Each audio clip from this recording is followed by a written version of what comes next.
আমি এই মুহূর্তে রয়েছি চাংখারপুলে।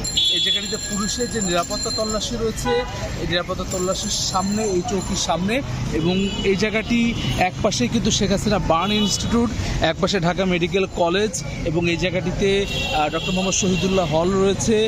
এই সামনেই কিন্তু দোয়েল চত্বর, এবং চাংখারপুলের এই গেট দিয়ে কিন্তু অনেক সাধারণ শিক্ষার্থী প্রবেশ করেন, এবং আজকে কিন্তু বিশ্ববিদ্যালয়ে অনেকেই প্রবেশের চেষ্টা করছেন, যারা মূলত এই বিশ্ববিদ্যালয়ের কর্মকর্তা কর্মচারী বা যাদের আসলে প্রশাসনিক কাজের সঙ্গে সম্পৃক্ততা রয়েছে, তারাই মূলত প্রবেশ করতে পারছেন। সাধারণ শিক্ষার্থীরা কেউই কিন্তু এখন ঢাকা বিশ্ববিদ্যালয়ে প্রবেশ করতে পারছেন না, যেটি গতকালকে সিন্ডিকেটের সিদ্ধান্তের পর ঢাকা বিশ্ববিদ্যালয়ের সাধারণ শিক্ষার্থীরা মোটামুটি হল ছাড়তে শুরু করেন, যেটি আমরা জানতে পেরেছি সন্ধ্যা নাগাদ বেশিরভাগ শিক্ষার্থী হল ছেড়ে গিয়েছেন, যার ফলে এখন কিন্তু ঢাকা বিশ্ববিদ্যালয়ের ভেতরেও আমরা ঘুরেছি, সাধারণ শিক্ষার্থীদের কিন্তু আমরা উপস্থিতি দেখতে পাইনি। পুরো জায়গাটিতে কিন্তু আমরা দেখেছি আইনশৃঙ্খলা রক্ষাকারী বাহিনীর বিপুল সংখ্যক সদস্য, পুরো জায়গা আমরা বিজিবি দেখেছি, পুলিশ রয়েছেন, আনসার রয়েছেন, এবং পুরো জায়গাটিতে কিন্তু সাজোয়া যানসহ একেবারেই যারা আইনশৃঙ্খলা রক্ষাকারী বাহিনীর সদস্যরা রয়েছেন তারা পুরো জায়গাটি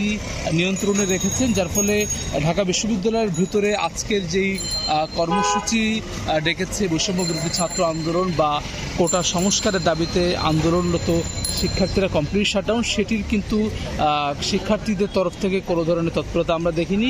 তবে ঢাকা বিশ্ববিদ্যালয় এক ধরনের থমথমে অবস্থা বিরাজ করছে, যেটি এই গতকালকে সারাদিনই থেমে থেমে পুলিশের সঙ্গে সংঘর্ষের ঘটনা ঘটেছে।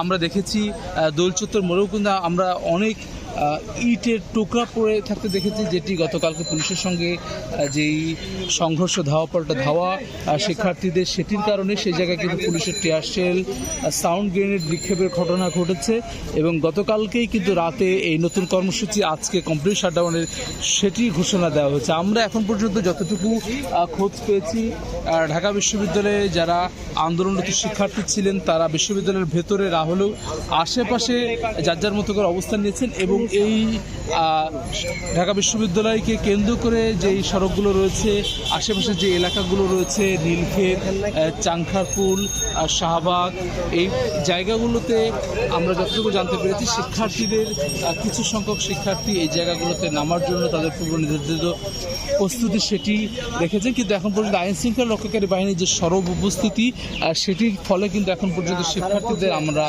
এখন পর্যন্ত দেখা পাইনি। ঢাকা বিশ্ববিদ্যালয়ের উপাচার্য ভবনের সামনে গতকালকে যেমন অনেক শিক্ষার্থীদের আমরা দেখেছিলাম তারা বিক্ষোভ করছেন, আজকে কিন্তু শুধুমাত্র আইনশৃঙ্খলা রক্ষাকারী বাহিনীর সদস্যদের আমরা দেখছি। আর ঢাকা বিশ্ববিদ্যালয়ে শাহবাগ মোড়, নীলক্ষেত, চাংখারপুল, পলাশী, দোয়েল চত্বর সহ যতগুলো প্রবেশদ্বার রয়েছে সব জায়গায় কিন্তু এরকম নিরাপত্তা তল্লাশি রয়েছে। নিরাপত্তা চৌকি পেরিয়ে কিন্তু যারা আসলে ঢাকা বিশ্ববিদ্যালয়ে বের হচ্ছেন, ঢুকছেন, তাদের কিন্তু আসলে এটি অতিক্রম করেই কিন্তু ভেতরে যেতে হচ্ছে। পুরো জায়গাটি আমরা জানি যে কোটা সংস্কারের দাবিতে আন্দোলনের রত শিক্ষার্থীদের যে ধারাবাহিক আন্দোলন, বাংলা ব্লকের কর্মসূচি, এবং পরবর্তীতে যেই কর্মসূচি তারা দিয়েছেন রাষ্ট্রপতি বরাবর স্মারকলিপি গণপদযাত্রা, এবং তারপরে নিহতের ঘটনা, পুলিশের সঙ্গে সংঘর্ষ, এবং একই সঙ্গে ঢাকা বিশ্ববিদ্যালয় খোলা পর্যন্ত ছাত্রলীগও সরব ছিল বিশ্ববিদ্যালয় ক্যাম্পাসে। এই সংঘর্ষে কিন্তু বেশ কয়েকজন নিহত হয়েছেন, আহত হওয়ার ঘটনা ঘটেছে, যার ফলে কিন্তু একটা থমথমে পরিস্থিতি বিরাজ করছে পুরো ঢাকা শহরেই। আমরা গত কয়েকদিন ধরে দেখছি বিভিন্ন শিক্ষা প্রতিষ্ঠানের শিক্ষার্থীরা রাস্তায় নেমে কিন্তু তারা রাস্তা অবরোধ করেছেন, তীব্র যানজটের সৃষ্টি হয়েছে, মানুষের ভোগান্তি হচ্ছে, এবং সেটি কিন্তু আজকে কিন্তু একেবারে কমপ্লিট শাটডাউনের কর্মসূচি তারা দিয়েছেন, এবং বলছেন যে কমপ্লিট শাটডাউনের আওতায় শুধুমাত্র অ্যাম্বুলেন্স, জরুরি সেবা থাকবে, এর বাইরে সব ধরনের যানবাহন, অফিস, আদালত এই কমপ্লিট শাটডাউনের আওতাভুক্ত থাকবে, কমপ্লিট শাটডাউনের মধ্যে পড়বে, সেটি তারা ঘোষণা দিয়েছেন। এবং সকাল থেকে কিন্তু আমরা ঢাকা শহর দেখেছি একেবারেই ফাঁকা। আজকে বৃহস্পতিবার অনুযায়ী যে ধরনের গাড়ির চাপ থাকে তার আসলে এক ভাগও আমরা দেখিনি, পুরো জায়গাটি কিন্তু একেবারেই ফাঁকা। ঢাকা বিশ্ববিদ্যালয়ের ভিতরে একেবারে থমথমে পরিস্থিতি সেটি বিরাজ করছে। এই পুরো জায়গায় আমরা এখানে যেরকম আইনশৃঙ্খলা রক্ষাকারী বাহিনীর উপস্থিতি দেখছি, পুরো জায়গায় কিন্তু আইনশৃঙ্খলা রক্ষাকারী বাহিনীর এরকম সরব উপস্থিতি কিন্তু আমরা দেখছি। পুরো জায়গাটি শুধুমাত্র শিক্ষক কর্মকর্তা কর্মকর্তা কর্মচারী যারা রয়েছেন তারা ভেতরে ঢুকতে পারছেন, বের হতে পারছেন।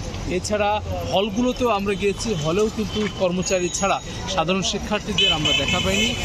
শিক্ষার্থীরা গতকালকে হল ছেড়ে গিয়েছেন এমন তথ্য কিন্তু আমরা পেয়েছি। গতকালকে আমরা সারাদিনই দেখেছি শিক্ষার্থীরা হল থেকে বের হয়ে আসলে যার যার নিরাপদ দূরত্বে বাড়িতে পৌঁছেছে, নিরাপদ আশ্রয়ে গিয়েছেন এবং সেটি কিন্তু যার ফলে ঢাকা বিশ্ববিদ্যালয় এখন শুধুমাত্র আইনশৃঙ্খলা রক্ষাকারী বাহিনীর নিয়ন্ত্রণে তাদের তৎপরতা এবং তাদের যে উপস্থিতি সেটি রয়েছে। সাধারণ শিক্ষার্থীরা এখন পর্যন্ত কোনো উপস্থিতি নেই এবং আজকে সকাল থেকে এখন পর্যন্ত কোনো ধরনের গোলযোগ বা বিশৃঙ্খলার খবর ঢাকা বিশ্ববিদ্যালয় এলাকায় আমরা পাইনি। পুরো জায়গাটি কিন্তু একেবারে নীরব, থমথম হয়ে আছে।